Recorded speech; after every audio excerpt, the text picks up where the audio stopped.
Hi and hello there, Leo! Kamusta? Merry Christmas everyone! Kasi mamaya salabunan natin, di ba? Yung Kapaskuhan at maraming salamat dahil kakasama na naman tayo. Ngayong Pasko, no? Walang sawaan to. Thank you sa mga walang sawa talaga, no, na laging nandiyan for me, guys, no. And Merry Christmas, everyone! Hi sa mga new subscribers. Ako po siya, tuloy po kayo sa mga returning tambayers. Thank you sa inyong walang patid na pagtambay. At kung hindi niyo pa alam, mga mahal, meron po tayo the channel. Link is down below sa ating description box. So, if interesado kayong tumambay dyan, then, sabay-sabay tayong tumambay dyan. Ako rin naman yun nandiyan, mga babes, no, may iba pa ba?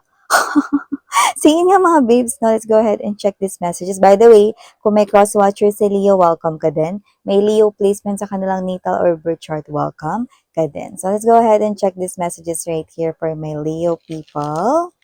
Let us see. Archangel Michael, thank you so much for always being present here sa reading ni Leo. Can we get messages for them for January 2025?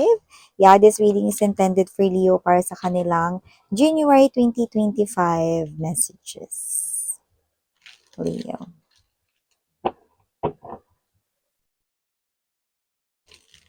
What does Leo needs to know for their January 2020? Oh, mukhang may iniisip kayo dito na parang pag-iinvestan, no? Nakuha natin ito ng reverse. Let's see what's next, no? Yeah, see, nagdadalawang isip pa kayo dito, no?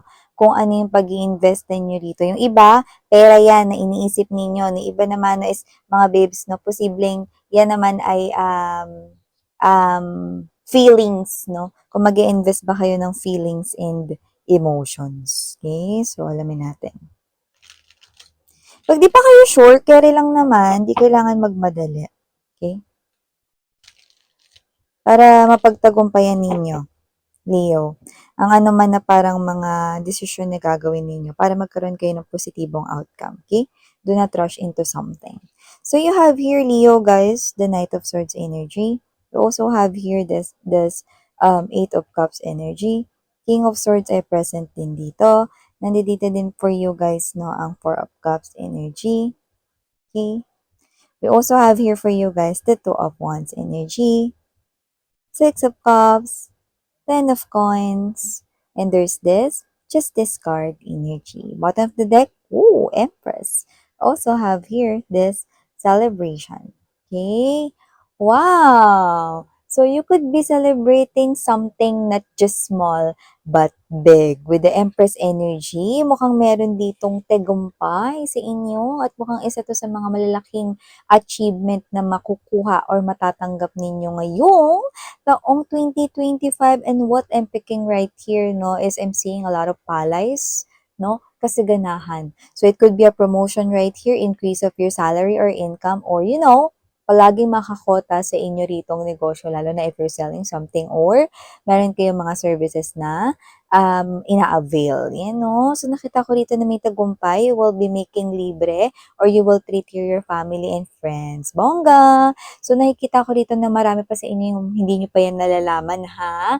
So, sikretong malapit pa lang yan dito, pero binuking na natin, no? Binuking na natin si universe sa plano nila for you guys, no? And what I'm picking up more likely is marami-rami sa inyo yung mararamdaman ninyo na nagiging balanse ng inyo ritong kapirahan. Yung iba may sasalihan ba ditong contest? Kasi nakita tayo dito ng energy na posibleng manalo kayo, no?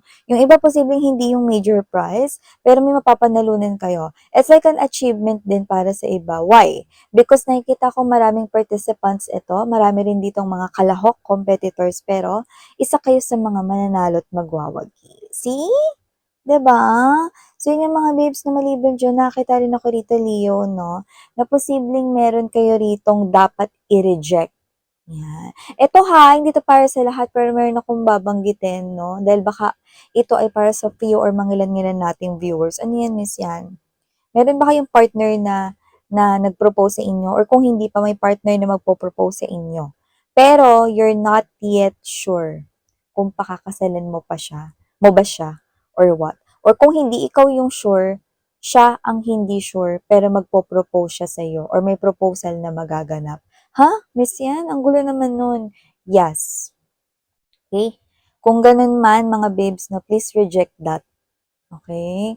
Kasi nakikita ko rito, no, na sa future posible niya kayo ritong iwanan. Eh, bakit parang miss yan, nag-propose pa siya kung ganun lang din naman. May pressure tayong nakikita and it's the energies of older than him or her. So parang may pressure sa family niya or may pressure sa family mo, may pressure with friends, no? May third na energy na nape-pressure siya dito. Na, uy, ang tagal-tagal nyo na, dapat magpakasal na kayo. Yung parang ganon, mga babes, no? Tas, may gano'n siyang feeling pala 'no, na hindi pa pala siya sure sa inyo pero magpo-propose siya. Mahirap ito kasi nakita ko na agad yung kahihinatnan. Maaaring iwanan kayo nito at ang mahirap dito, posibleng kasal pa kayo, 'yan. Or maikasal na kayo nung time na yun. So, habang maaga pa, 'di ba? Basta 'pag hindi sigurado, 'wag nang ituloy. Pag-isipang mabuti. So, maliban diyan, Leo, nakita rin ako dito ng energy na mukhang meron kayo ritong parang mapapawisan lang kayo. Kasi mukhang meron ditong sitwasyon kung saan nakikita ko kayong magra-rush, tatakbo, magche-chase. Tao ang i-chase ninyo pero hindi magbe-beg for love. This is what I think is somewhat related sa inyong trabaho. Like, kunwari, naiwan ng messenger ninyo yung pinaka-importante pa pala na dapat na document dala-dala niya, no? Tapos naiwan niya yun. Kayo to na alam ninyo na merong pressure doon, may deadline. So, nakikita ko kayong magra-rush going to that, no, para makarating kayo dun at umabot. So, alam mo yon, ganun yung nakukuha ko, no. So, hindi ito paghahabol sa love para malinaw tayo. Maaari kasing maging busy talaga kayo, no, starting January 2025, lalo na pagtapos ng bakasyon, 'di ba? Kasi may mga long weekends tayo, 'di ba? So, yan yung nakikita natin dito. By the way, meron pala ako nakikita rito na may mga magdadalawang isip kung saan sila magta-travel. Hindi naman ito travel for work, pero yung travel na bakasyon. Puwedeng may dalawa kang pagpilian 'no, na magkaibang destinasyon. Puwedeng other countries 'yon, puwede rin naman na, local 'no or domestic yung mga pupuntahan mo. Pero gayunpaman, may pagdadalawang isip pa rin kasi may choices. Okey lang naman 'no mga babes 'no, kasi nakita ko rito na kahit naman anong unahin mo diyan, parehas kang makakapunta diyan. Yes, talaga miss 'yan. Yes, at posible pang magawa mo 'yan 'no sa loob ng 2025. Yang dalawa na yan na gusto mong puntahan. See? 'Di ba?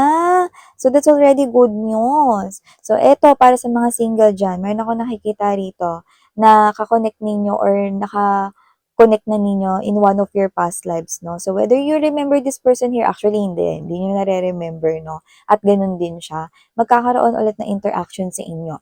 Others, nakita ko rito 'no, na posibleng siya yung asawa mo sa inyong past life, pero may mangilan-ngilan na siya yung inyo ritong kaibigan, like close friend in one of your past lives, 'no. So, just take how this resonates, 'no. Yung mga tanong ninyo na, "Miss yan, paano kung yan pala yung asawa ko in one of my past lives, yan din ba yung makakatuluyan ko ngayon?" High chance, yes. Lalo na 'pag nag-resurface ulit ang same feelings and emotions. Pero kung siya yung friend mo nung time ng past life na yon, okay, nakikita ko na maganda or gaganda pa yung samahan ninyo as friends lang. Yan. Para dun sa role niya ay friends nung inyong past life. So, maliban diyan, may nakikita akong desisyon, ganda nito. May nakikita akong desisyon ditong gagawin ninyo. Pero hindi na ako nagulat ha. Kasi Empress na nga yung energy ninyo eh. May desisyon kayong gagawin. If hindi ako nagkakamali, kasi wala tayong time period dito, possible na sa February, going to the second quarter ng 2025, may desisyon kayong gagawin na bago mangalahati ang year 2025, may malaki kayong aanihin. Yan! Hindi ko alam kung talaga yung investment na tinutukoy dito or sipag at tiyaga mo ito. May desisyon dito na pagdidesisyonan ka. Tapos, parang ito yung malaking desisyon na magdadala rin sa'yo ng malaking kita or pera. Kunwari ganito, meron kang kliyente na natuwa, no? Dahil maganda ang pagkaka-design, pagkakagawa mo dito, no? Kung ano man yung trabaho mo or whatever, no? Alam mo yung papaulanan ka niya rito, no? Ng higit pa dahil matutuwa siya sa outcome ng gagawin mo. Pero yung iba, it could be investment here, Leo. Okay? Kaya naman just take how this resonates. Wow! See? So, maliban dyan, Leo, nakita rin ako ng energy rito, no? Na meron dito magbabalik sa life mo. Pero, welcome pa ba siya? Medyo nakikita ko malungkot siya ngayong Christmas at mukhang magpapatuloy ito kahit lumampas pa yung 3 Kings. Yeah, mukhang kasama siya dun sa mga samahan na ano, hindi kulto pero malalamig ang kapaskuhan thing, 'no? Kung sino siya rito, mukhang nagsisisi siya rito pero ano ba 'to, may bundok tayo nakikita sa pagitan ninyo. So, parang iniisip niya rito na wala na itong chance pero nalulungkot ako kasi wala na si Leo. Yan. Wala siyang balance, eh. Out of balance siya sa life niya ngayon at naaalala niya rito ng hindi lang very, very light, 'no, kundi naaalala niya ng bongga ang inyong mga ala-ala. You know, ala-ala ng kayo'y mag-sweetheart pa. So, ewan ko lang kung namasyal na kayo sa Luneta. Basta, naalala niya ang inyong dating samahan. Hindi ko rin alam kung bakit dito nagkaroon ng pag-alis. May abandonment issue kasi ako nakita. At kung hindi man abandonment issue, parang may desisyon na dumisconnect. Yan. So, maliban dyan, Leo, nakita ko ng energy na posibleng meron dito na mag-glow up. Like, hindi naman kayo magpaparetoke, pero ang ganda ng magiging outcome ng parang change ng inyong clothes, style ng inyong hair. Kahit alam mo yung ibahin mo lang yung hati ng buhok mo, kung dati sa kaliwa, ngayon kanan na. No? Or tinitirintas mo na, or inaayos mo, naglagay kang pomada. Ang ganda. Bagay na bagay sa'yo. Okay? At dahil dyan nakita ko rito, no, na may mga makakapansin at alam mo yon mga babes, no, parang nag-iba ka ng itsura kaya isipin nila, parang okay ka ba or whatever. Pero hindi. Talagang nabago lang dito at bumagay talaga sa'yo. Parang nag-level up ka. Wow! See? At nakikita ko rito na may mga magkaka-crush sa'yo dito ng mga katrabaho or friends mo. Pero hindi yung crush na as in gusto nila magka-relationship sa inyo. Yung crush na, alam mo, parang pumogi ka ngayon, crush na kita. Or parang gumanda ka ngayon ah. Naku, parang crush na kita. Girl crush na kita. You know, guy crush na kita. You know, may ganun. See? So, maliban dyan yung mga meron ditong inaantay na parang umandar naman yung papeles ninyo. Hindi ko alam kung anong ibig nyo sabihin dyan. May mga nagbabayad ba ngayon ng parang mga tax? Or meron ba dito nag-aasikaso ng mga papeles, no? So, yung iba parang natatagalan dito, hindi makaandar. So, nakita ko rito ng pag-andar, mga babes, no, sa inyo ritong inaasikaso, whether that's related sa kung saan man, trabaho, or pwede rin naman na cases, 'di ba? So, nakikita ko rito na matatapos nyo rin yan, January din po. You know?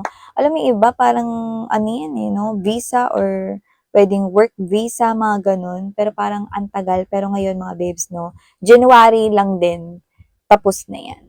Wow! So, maliban dyan, Leo, nakita ko ng energy rito, no? May nag-iisip rito sa inyo. Parang siya ritong nag-aano ng petals ng rose na parang, puntahan ko ba siya? Huwag na lang. Puntahan ko ba siya? Parang sa petals dati na, he loves me, she loves me not. Parang ganun, no? Kung sino man siya, yung energy niya rito is meron siya ritong feelings sa'yo. Yes, nakuha ko yun, ha? Pero, hindi ko nakukuha na nagkaroon na kayo ng relationship nito. Na romantic, ha? Pero, may chance na kilala mo siya. Siguro parang iniisip niya rito, burahin na ba yung feelings ko sa kanya habang hindi pa ganun kalalim? Or aminin ko ba sa kanya na may gusto ko sa kanya, may magbago kaya? Ganon yung energy, Leo. Kayo ang bahala kasi nakikita ko rito na posibleng malaki rin yung percentage na kausapin niya kayo niyan dahil may umiikot-ikot na ritong feelings, no? And emotions. Okay? So, meron ng swirling of emotions and feelings. And, message na nakikita pa natin dito, mukhang yung iba no, is posibleng lipat bahay. Kung hindi lipat bahay, ano to? Lipat ng trabaho, pinagtatrabahuhan. Yan, no? Yung iba nalilipat ng bahay, parang ang main reason is mapalapit dun sa work. Yan. Pero may mga ilan-ilan na ang rason is para malapit sa bahay ng parents. Okay? Pero few of you lang yun, guys, no? So, yan. Okay? So, maliban dyan, meron ako nakikita rito nga attend ninyo na celebration. Attend kayo, mga babes. Kasi nakikita ko rito na meron kayong papanalunan dyang mini prizes. So, hindi ko alam kung may parapol ba dito. Hindi ko alam kung ano yan, family gathering or sa office nyo ba yan. Pero may mapapanalunan ka dyan. Pero hindi yun yung pinaka gusto kong sabihin. Meron kayong papanalunan dyan na may mga bago kayong makikilala kung saan magiging alliance nyo sila or makakasupport sila rito sa mga future endeavors mo or sa mga balak mong gawin. Lalo na sa may kinalaman sa kaperahan. Kaya I think more likely ito ay event ng company ninyo or ng pinagtatrabahuhan mo. Or if you are an entrepreneur, pwedeng seminar to ng mga may negosyo or businessman, business woman. Basta makakatulong sila sa inyo in the future. Okay? So thank you so much, Leo. Again, I'm Yan Sarang Hiyo. Love and light. Merry Christmas! Annyeong!